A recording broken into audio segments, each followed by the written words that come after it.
I think we should start calling it farmers preparation. Have you gone to the market and known where you're going to sell your produce? So like I'm telling you, I've done the plowing.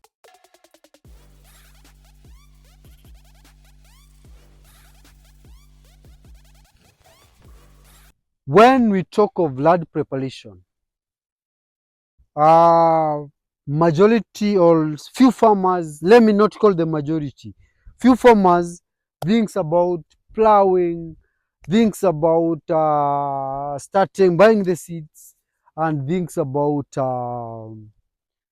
just general preparation.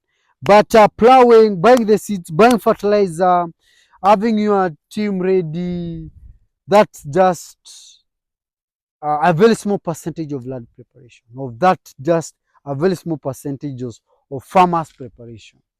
I think we should start calling it farmers preparation, so that in farmers preparation we can mention there in there land preparation.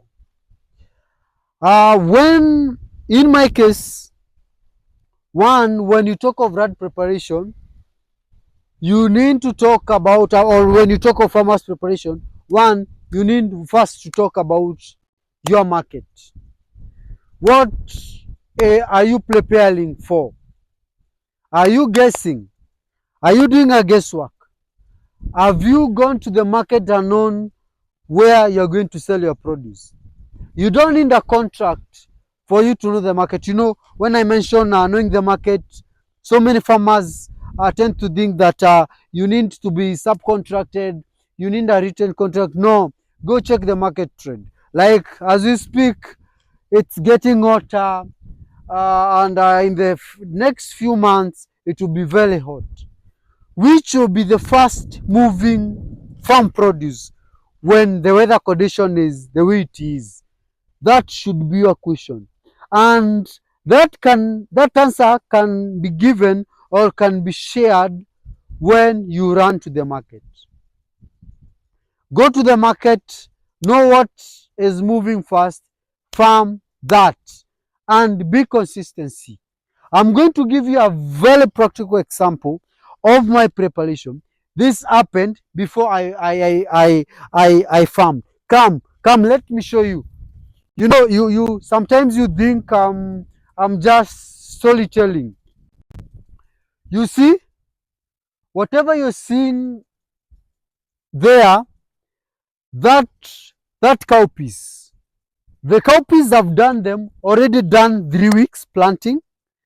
Planted at an interval of 3 weeks. What has commanded me to do the cowpeas? That was the preparation before I even plowed that run. I went to the market, did a market research, seen a vacant, and knew and predicted in 3 months, in 1 month's time, there will be in need of this and this. There will be in need of vegetables. People will be consuming a lot of vegetables. So I started doing that cowpeas. Though I'll be doing it for the rest of the year, uh, but that's what I call preparation prior to doing the actual thing. When you know the market, this has been among the most expensive part of farming, but many farmers will tell you, the fertilizers is expensive, the seeds are expensive, I can't get a good farm worker.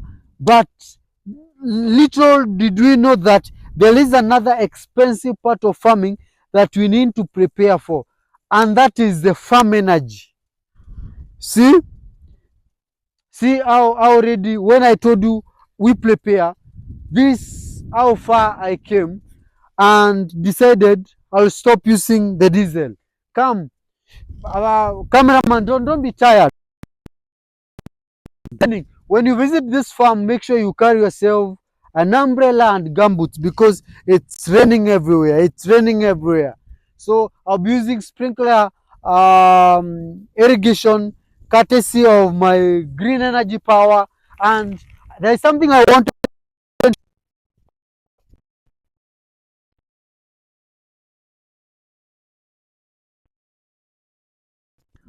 but before I shifted to green energy, I was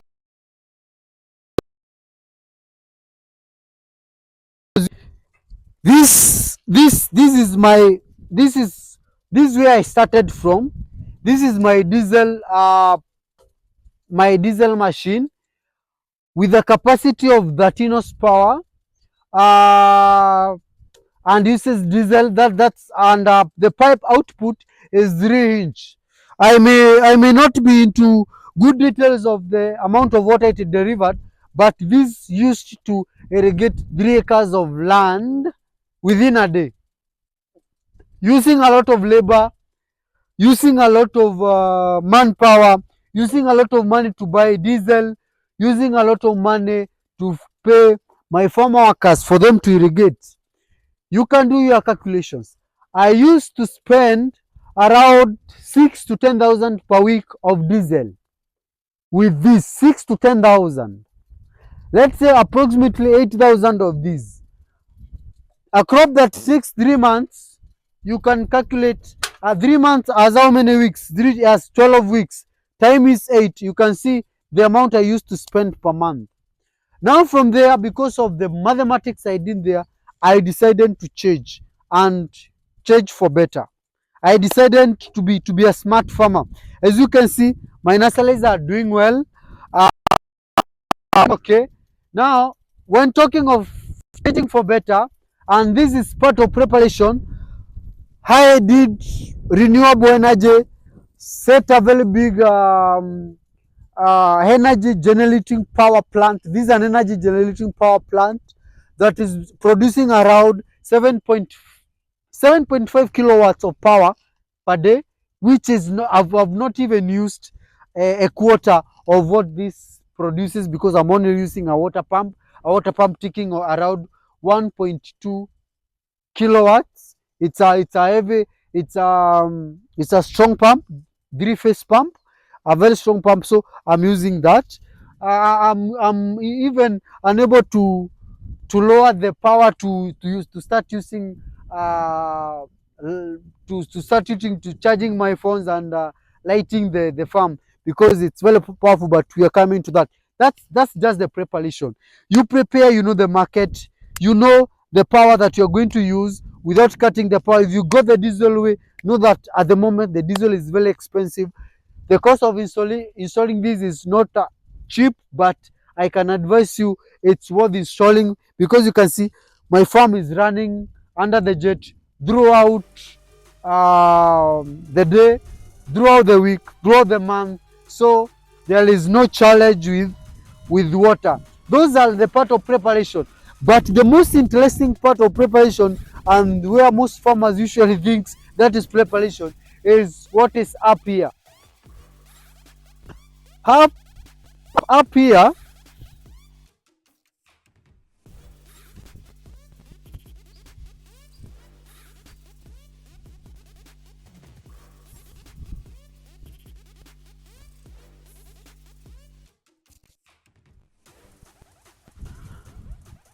so before I show you what is up there, I think also investing on your irrigation line is very important. You can see I've done the HDP type of piping. I've done a very good piping.